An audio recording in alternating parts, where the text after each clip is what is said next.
Once upon a time there was a beautiful young girl, but her mother died early. Her stepmother found every excuse to torture her. Whatever work was heavy and difficult, her stepmother forced her to do it. She tried her best to complete it, but that cruel stepmother was never satisfied. She was still worried that she didn't and #39 do it well.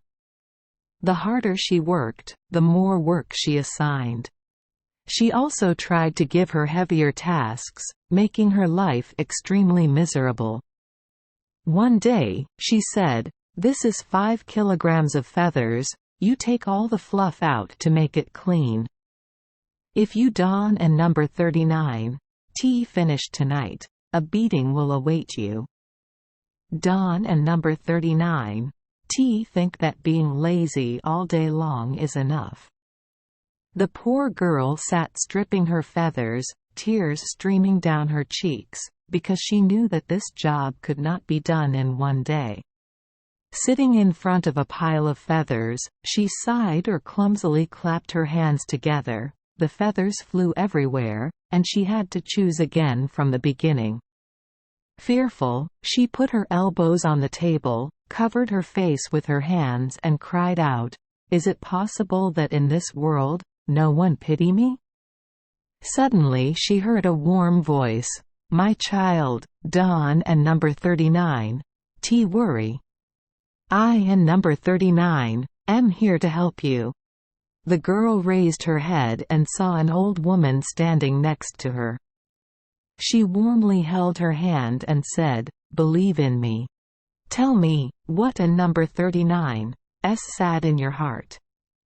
Hearing the old woman and number 39's friendly voice, the girl honestly told all about her tragic life, that she had patiently done one hard job after another, but this time she really didn't and #39 If you can do it, she said, if you Don and number 39 finish stripping these feathers by tonight, your stepmother will beat you.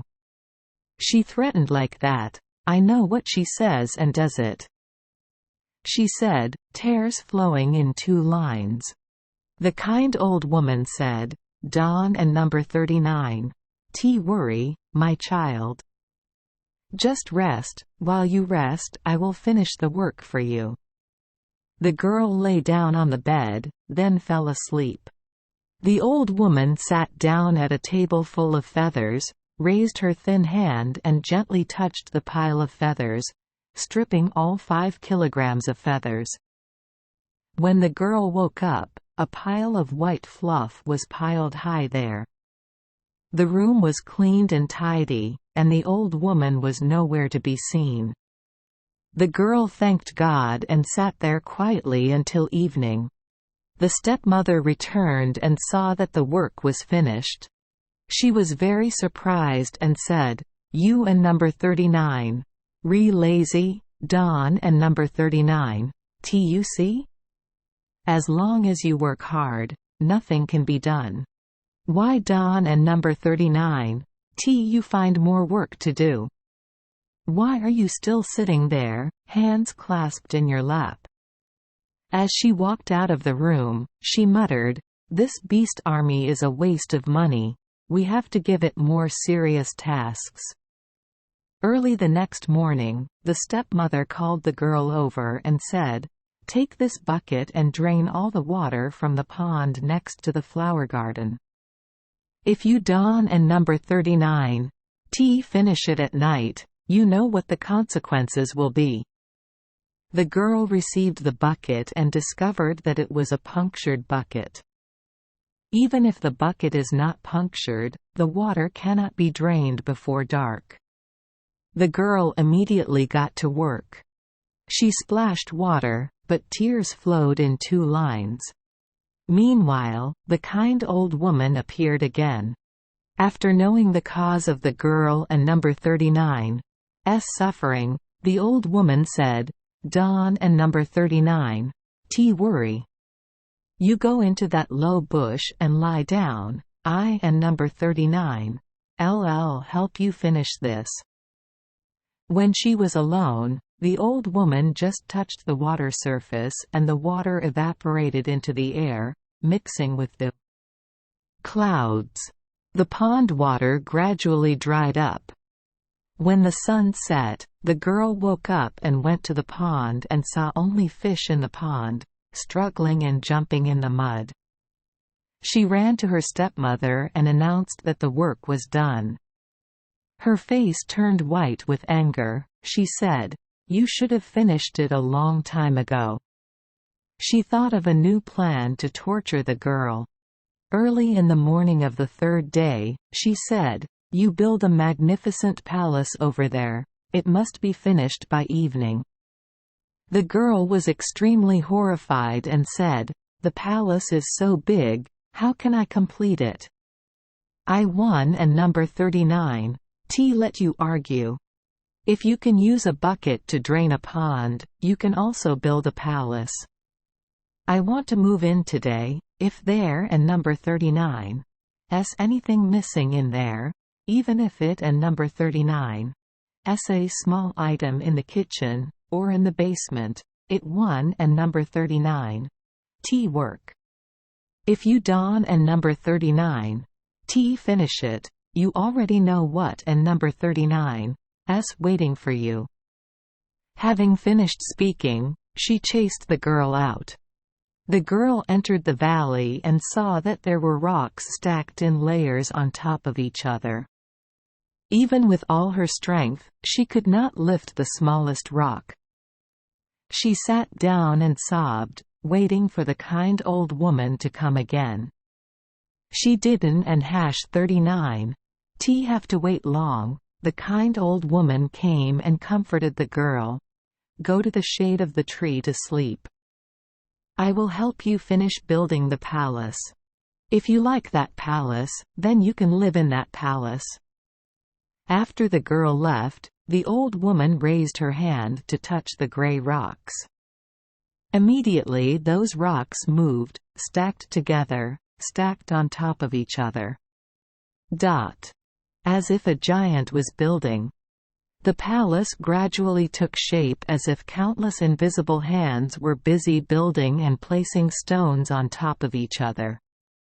The ground echoed with the sound of construction. The pillars slowly grow in rows and paths. The tiles on the roof are also automatically laid neatly. At noon, the flag indicating the direction of the wind stood upright on the top of the tower, like a young girl, and number 39's long blonde hair fluttering with the wind. By evening, the construction inside the palace was completed. How the old woman did all that, I don't and number 39 know, but the walls were covered with velvet. On the chairs are cushions embroidered with beautiful patterns. Around the table, a marble tabletop and exquisitely decorated armchairs. Crystal chandeliers hanging from the ceiling shine on the floor. There are green parrots in pure gold cages, and many strange birds chirping, which sounds very pleasant. The magnificent palace seemed to be waiting for the king to enter. The sun had just set when the girl woke up. Thousands of sunlight shined on the girl and number 39's face. She walked through the gate to enter the palace. The steps were covered with red carpets. The handrails were made of gold, and here and there were decorated with flower pots. The girl stood stunned when she saw the splendid room. If she hadn't and 39 suddenly remembered her stepmother, who knows how long she would have stood there. She muttered to herself, "If this time she is satisfied, I will not have to live miserable days." The girl returned home to inform her stepmother that the palace had been built. She said, "I have to come right away," she said as she stood up immediately. She entered the palace. The light of the lamp blinded her eyes. She had to cover her eyes with her hand. She told the girl, "You make these things so easily. I should have given you a more difficult task." She went through every room, looking at every corner of the house to see if anything was missing. With vicious eyes glaring at the girl, she said, "Come on. Let an number 39's go down. We still have to check the kitchen and basement. If you forget anything, you won and number 39's escape punishment." The fire was burning brightly in the oven, the pots were cooking food, and on the wall hung all kinds of utensils for cooking, all shining brightly. "Everything is there, including coal baskets, water tanks. Nothing is missing." She asked, "Where is the door to the basement?" "If your basement ISN and #39 T filled with wine barrels, you and number 39 LL be in trouble." She pushed open the cellar door herself and went down, but after only going 2 steps, the cellar and number 39's revolving door, which only had a temporary support, collapsed. The girl heard the cry for help and quickly raised the cellar door, but she was crushed by the door and lay dead on the spot. So the magnificent palace belonged to the girl. At first she didn't and #39 T know that she had that happiness. In the large wardrobes hang beautiful clothes.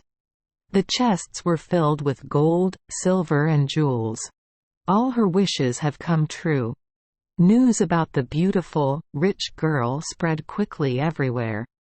Every day someone comes to propose, but the girl doesn't and #39 T like anyone yet.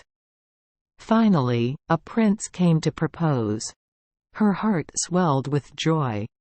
So they became engaged to each other. In the palace garden there is a luxuriant oak tree. One day, sitting under an oak tree chatting, the prince said to the girl, "I have to go back to ask the king for permission to get married." He hoped she would wait under this tree, he would return in a few hours. The girl kissed the prince and number 39's left cheek and said, "Promise me, Don and number 39 T let anyone kiss the other cheek. I will wait under this oak tree, waiting for you to come back." The girl sat and waited under the canopy of an oak tree. Sunset had already fallen, but she did not see him return. The girl waited for 3 more days and nights, but still saw no trace of him. On the 4th day, still not seeing him come back, she said, "You must have encountered something unfortunate. I have to go find him. I and number 39 LL come back after finding it."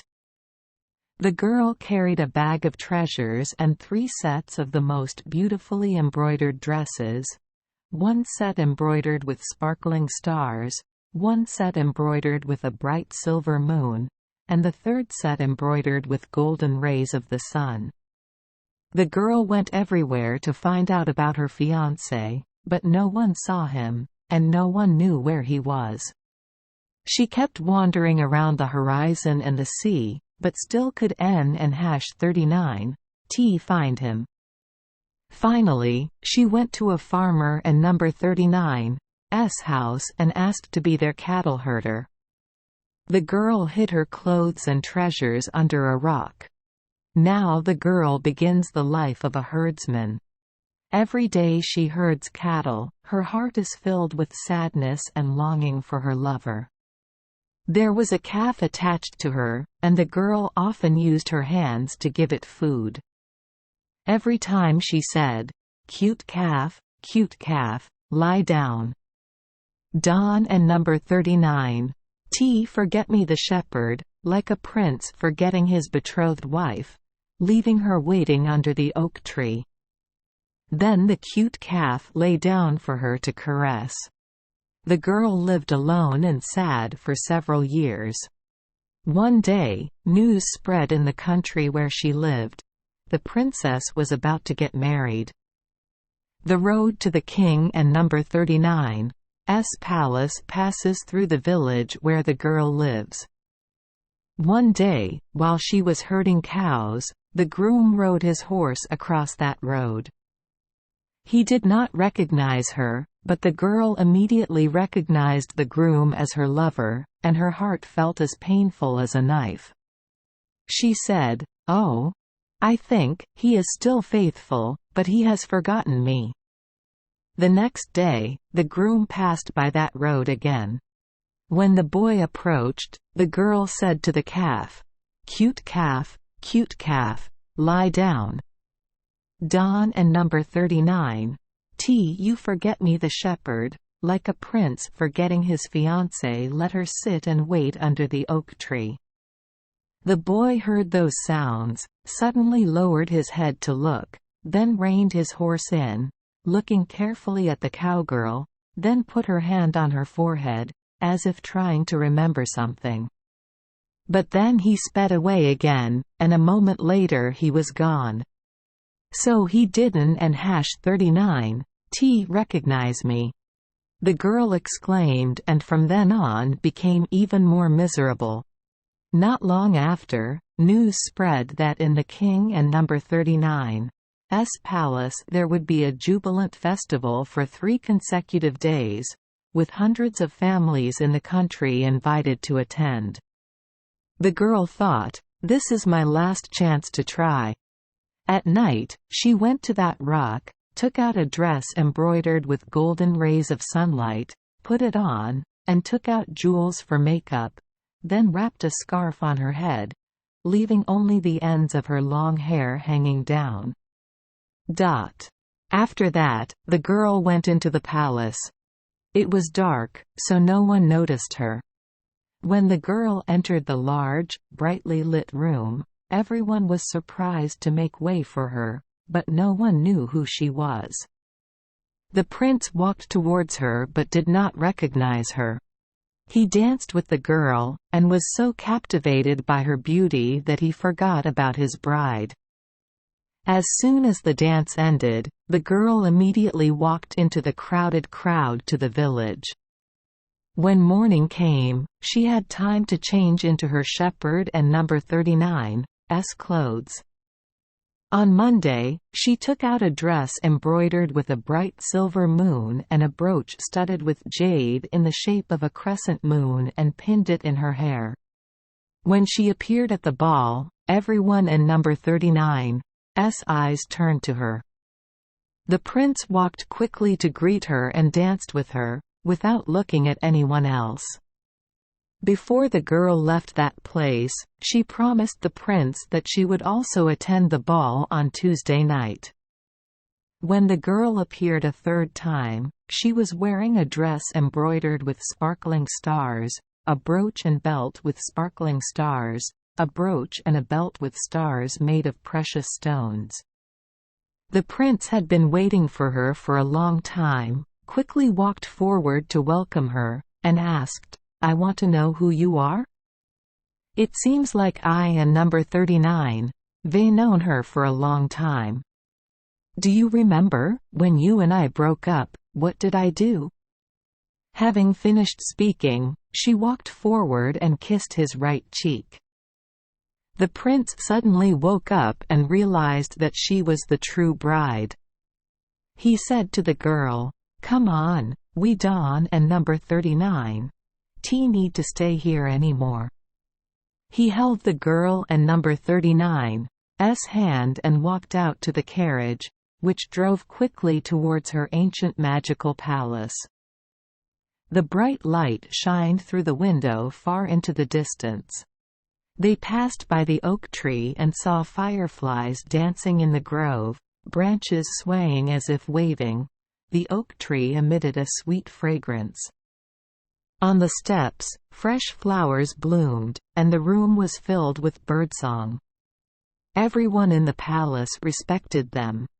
The whole court welcomed them in the large room. The priest was waiting for them to celebrate the wedding of the true groom and bride. Thank you for joining us for today's fairy tale. We hope these stories bring joy and meaning to your day. If you love our channel, please hit the subscribe button so you won't miss any exciting tales. Wishing you a good night and sweet dreams. See you in the next story.